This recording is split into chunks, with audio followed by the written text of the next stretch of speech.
Hello. Crochet പഠിക്കുന്ന ആഗ്രഹം ഞാൻ ആദ്യമായിട്ട് എൻ്റെ ഹസ്ബൻഡിനോട് പറഞ്ഞപ്പോൾ പുള്ളിക്കാരൻ പ്രസൻറ്റ് ചെയ്തതാണ് ഈ പെട്ടി. അപ്പോൾ ഈ പെട്ടി തുറക്കാം. ഈ പെട്ടി തുറക്കുമ്പോൾ പെട്ടിക്കകത്ത് എന്തൊക്കെയുണ്ടെന്ന് നമുക്ക് നോക്കാവേ.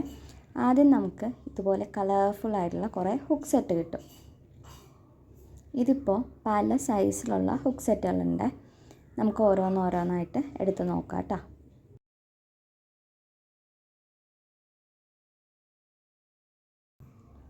അപ്പോൾ മഴവില്ല് പോലെ കുറേ കളറിലെ ഹുക്ക് സെറ്റ് നമുക്ക് കിട്ടും. നമുക്ക് ഒരു ബിഗിനർക്ക് ആവശ്യമായിട്ടുള്ള എല്ലാ സൈസിലുള്ള ഹുക്ക് സെറ്റും ഉണ്ട്. അപ്പോൾ ഇതൊരു 2.2 mm ഹുക്ക് സെറ്റാണ്. ഇതിലേറ്റവും ചെറിയ ഹുക്ക് ഇതാണ്. ഇതിലേറ്റവും വലിയ ഹുക്ക് ഒരു 6 mm ആണ്. ഇത് 5 mm ആണ്. ഇതിൻ്റെ ഹുക്കിൻ്റെ നീഡിൽ കണ്ടാൽ മനസ്സിലാവും കുറച്ചധികം തിക്നെസ് ഉണ്ട്. അപ്പോൾ ഇതാണ് ഈ രണ്ട് സൈസാണ് ഇതിൽ ഏറ്റവും വലുതായിട്ടുള്ളത്. 2 mm അതുപോലെ തന്നെ 6 mm. മഴവില്ല് പോലെ കുറേ കളറിലെ ഹുക്ക് സെറ്റ് നമുക്ക് ഇതിൽ നിന്ന് കിട്ടും. 10 ഹുക്കുകളുണ്ട് കേട്ടോ. നമ്മൾക്ക് ബിഗിനർ എന്നുള്ള രീതിയിൽ നമുക്ക് ഈ 2.5 mm അല്ലെങ്കിൽ 2 mm ഏതെങ്കിലും ഹുക്ക് സെറ്റ് വെച്ചിട്ട് നമുക്ക് പഠിക്കാൻ പറ്റും. 3 ഉം 4 ഒക്കെ നമുക്ക് യൂസ് ചെയ്യാം കേട്ടോ.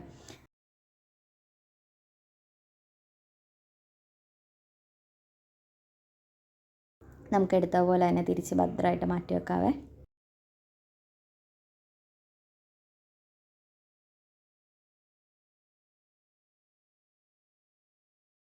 ഇനിയുള്ളത് ഇതുപോലത്തെ ഒരു ടേപ്പാണ്. ഇതിൻ്റെ അകത്ത് ഇഞ്ചിൻ്റെ കണക്കുമുണ്ട് സെൻറ്റിമീറ്ററിൻ്റെ കണക്കുമുണ്ട് കേട്ടോ. നമുക്ക് ഉണ്ടോ ഇഞ്ചും ഉണ്ട് സെൻറ്റിമീറ്ററും ഉണ്ട്. ഇതുപോലെ വലിച്ചെടുക്കാം. ആ റൗണ്ടിൽ കണ്ടോ അതിൽ പിടിച്ച് നോക്കിക്കഴിഞ്ഞാൽ ഉള്ളോട്ട് കയറിപ്പിക്കുള്ളൂ. പിന്നെ ഇതുപോലൊരു കട്ടർ ഉണ്ട് കേട്ടോ. കട്ടർ നമുക്ക് ക്രോഷറ്റ് ചെയ്യുമ്പോൾ വളരെ അത്യാവശ്യമാണ്. ഇതുപോലൊരു കട്ടർ ഇതിലുണ്ട്. പിന്നെ നമുക്ക് കുറേ സ്റ്റീലിൻ്റെ നീഡിൽസ് ഉണ്ട്. ഇത് ഭയങ്കര ചെറിയ സൈസുള്ള നീഡിൽസാണ് കേട്ടോ. ഇത് 1.9 mm ആണ്. ക്യാമറയ്ക്ക് കണ്ടുപിടിക്കുന്നില്ലെന്ന് തോന്നണം. അല്ലാണ്ട് എൻ്റെ ക്യാമറയുടെ ക്വാളിറ്റി അല്ല കേട്ടോ. ഇതും ചെറുതേതോ ആണ്. എനിക്കും സത്യം പറഞ്ഞാൽ മനസ്സിലാവുന്നില്ല. 0.3 mm ആണ്. അപ്പോഴത്തേക്കും കയ്യിൽ നിന്നും പോയി. ഇതെത്രേൻ്റെയാണ്? ഇതെത്രേൻ്റെയാണ്. ഇതിൻ്റെ അകത്തും ഇതുപോലെ നമുക്ക് കുറേ സൈസിൻ്റെ കിട്ടും കേട്ടോ. ഇത് 1.9 mm. അപ്പോൾ നേരത്തെ കാണിച്ചതിനേക്കാളും വളരെ ചെറിയ ഹുക്കിൻ്റെ സെറ്റുകളാണ് ഇതെല്ലാം. ഇത് കൂടാണ്ട് നമുക്കിതുപോലെ വലിയ നീഡിൽസ് കിട്ടും കേട്ടോ. നമ്മൾ ക്രോഷേ ചെയ്യുമ്പോൾ ബാക്കി വരുന്ന ഇപ്പോൾ വർക്ക് ഫിനിഷ് ചെയ്ത് കഴിഞ്ഞിട്ട് നമുക്ക് വരുന്ന യാണ് ഹൈഡ് ചെയ്യാനായിട്ടും അതുപോലെ തന്നെ സ്റ്റിച്ച് ചെയ്യാനായിട്ടൊക്കെ ഈ നീഡിൽസ് ഉപയോഗിക്കാം. ഇത് പല സൈസിൽ നമുക്ക് അവൈലബിൾ ആണ്. ചെറിയ സൈസിലുള്ള നീഡിലും ഉണ്ട്, വലിയ സൈസിലുള്ള നീഡിലും ഉണ്ട്. കുറേ കളർഫുള്ളായിട്ടുള്ള നീഡിൽസ് നമുക്ക് കിട്ടും കേട്ടോ. അതുപോലെ തന്നെ ഇത് സ്റ്റിച്ച് മാർക്കേഴ്സാണ് കേട്ടോ. സ്റ്റിച്ച് മാർക്കേഴ്സ് നമുക്ക് ഒന്നും എൻ്റെ കയ്യിൽ നിൽക്കുന്നില്ല, എല്ലാം താഴെ വീഴുക. ആദ്യമായിട്ട് ചെയ്യുന്നതുകൊണ്ടാണ്. അപ്പോൾ സ്റ്റിച്ച് മാർക്കേഴ്സ് നമുക്ക് ഇതുപോലെ സ്റ്റിച്ചസ് ഗൈഡ് ചെയ്യാനായിട്ട് നമുക്ക് എത്ര സ്റ്റിച്ച് എടുത്തു, കൗണ്ട് എത്രയുണ്ടെന്ന് ക്ലിയർ ചെയ്യാനായിട്ടൊക്കെ മനസ്സിലാക്കാനായിട്ട് നമുക്ക് സ്റ്റിച്ച് മാർക്കേഴ്സ് യൂസ് ചെയ്യാം. ഇനി ഈ കാണിക്കുന്നത് മൊത്തം നെറ്റിങ്ങിൻ്റെ ടൂൾസാണ്. നെറ്റിങ്ങിന് വേണ്ടി യൂസ് ചെയ്യുന്നതാണ്. ഇതൊരു മെഷറിങ് സ്കെയിലാണ്. ഇത് നെറ്റിങ്ങിൻ്റെ നീഡിൽ സൈസ് അറിയാനായിട്ടാണ് യൂസ് ചെയ്യുന്നത്. ഇതിനെപ്പറ്റിയൊന്നും എനിക്കും വലിയ ധാരണയില്ല. ഞാൻ റിസർച്ച് ചെയ്ത് കണ്ടുപിടിച്ചതാണ്. ഇത് ഒരു മെറ്റൽ സ്റ്റിച്ച് ഹോൾഡറാണ്. ഇത് നമുക്കിങ്ങനെ വലിയ പ്രൊജക്റ്റൊക്കെ ചെയ്യുമ്പോൾ ഒരുപാട് സ്റ്റിച്ചസ് ഹോൾഡ് ചെയ്യാനായിട്ടാണ്. ഇത് മറ്റേ നമ്മുടെ പോമൊക്കെ ഉണ്ടാക്കില്ലേ, അതിന് വേണ്ടി യൂസ് ചെയ്യുന്നൊരു ടൂളാണ് കേട്ടോ. എനിക്കിതിനെപ്പറ്റി വലിയ ധാരണയില്ല. ഇങ്ങനെയാണ് അതിൻ്റെ പ്രവർത്തനം എന്ന് മാത്രമേ എനിക്കറിയാവുള്ളൂ. അല്ലാണ്ട് ഇതിനെപ്പറ്റി ആധികാരികമായിട്ട് എനിക്കറിയത്തില്ലേ. ഞാനിതൊന്നും യൂസ് ചെയ്യാറില്ല.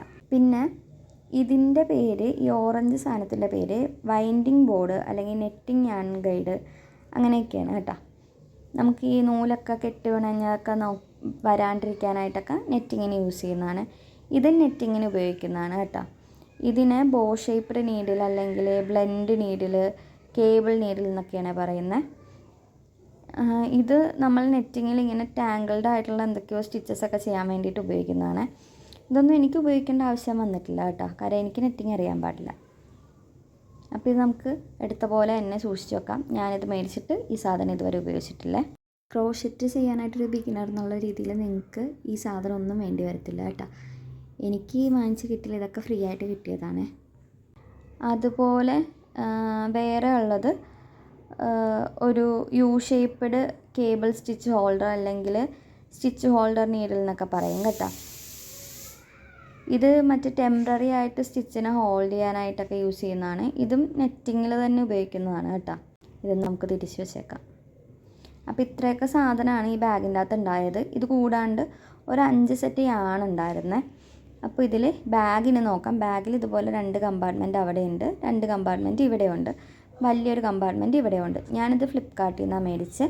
ഇത് മേടിച്ചപ്പോൾ 645 രൂപയായി. നമ്മൾ എടുത്ത് നോക്കുമ്പോൾ 1999 രൂപ എന്നൊക്കെ പറഞ്ഞ് കൊടുക്കും. അത്രയൊന്നുമില്ല, 645 രൂപ.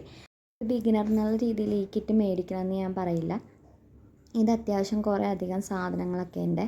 നിങ്ങൾക്ക് വേണമെന്നുണ്ടെങ്കിൽ നമുക്ക് ഇതുപോലത്തെ ഒരു കിറ്റ് നോക്കാം. ഇത് നമുക്കൊരു 1 ടൈം ഇൻവെസ്റ്റ്മെൻ്റ് ആണ് കേട്ടോ. അപ്പോൾ എല്ലാം നമുക്ക് തിരിച്ചു വെക്കാം. അപ്പോൾ ഇത്രയേ ഉള്ളൂ. ഇതെൻ്റെ ആദ്യത്തെ വീഡിയോ ആണ്. എല്ലാവർക്കും ഇഷ്ടപ്പെട്ടെങ്കിൽ ലൈക്ക് ചെയ്യുക, ഷെയർ ചെയ്യുക, സബ്സ്ക്രൈബ് ചെയ്യുക. Thank you for watching.